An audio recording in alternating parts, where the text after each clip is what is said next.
كما خي كنت أزود لي بشمت يادي بميركو كانين باژارê Hesekê gojmezîntirîn bajarê Rojavayê Kurdistanê ye, gelek hunermendan ji vî bajarê dest bi karê xwe yê huneriyê kirin. Yek ji wan hunermendan jî Ednan Saîd. لا نفس العمد وعشرين قام بخوانين نقديم Bavê dilo dibêje ku dema got ew bû penaber stranê wî na bi êş û derdan hatin pêçandin. يعني وكا استنابرم يعني بيتر از يعني قسترانا از بيجم بيتر از بشوات بيجم يعني مارس بيت ديشم يعني اسمر يا قبران ادم دورني Ednan Saîd ji kaniya folklor vexwariye. Loma dema got ew folklor dibêje ew pir kêfxweş dibe.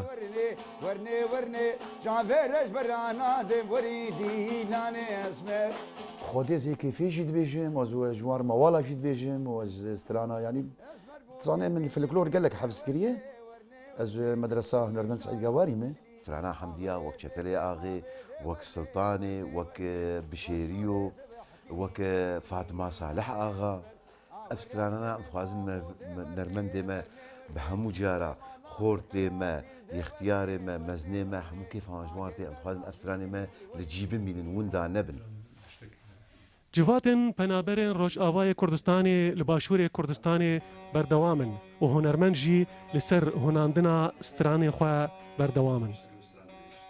از بینم يعني قوا مرد جوالاتي خدود كذا بيتر مرد استرانات بيش بيتر مرد استرانات بيجي بيتر يعني مرد او تشتي دلي خدر دخيني يعني غريب تيك بمرد بيريا ولاد بك بيتر بمرد تشتر دك الله فلك خايني تجمال مواكي Ednan Saîd xwedî heşt albomên taybet e û piştî krîza Sûriyê ew jî neçarma wek gelekan ji xelkê Rojavayê Kurdistanê ku bibe penaber. Dilxwaz Behlewî, Rûdaw, Hewlêr.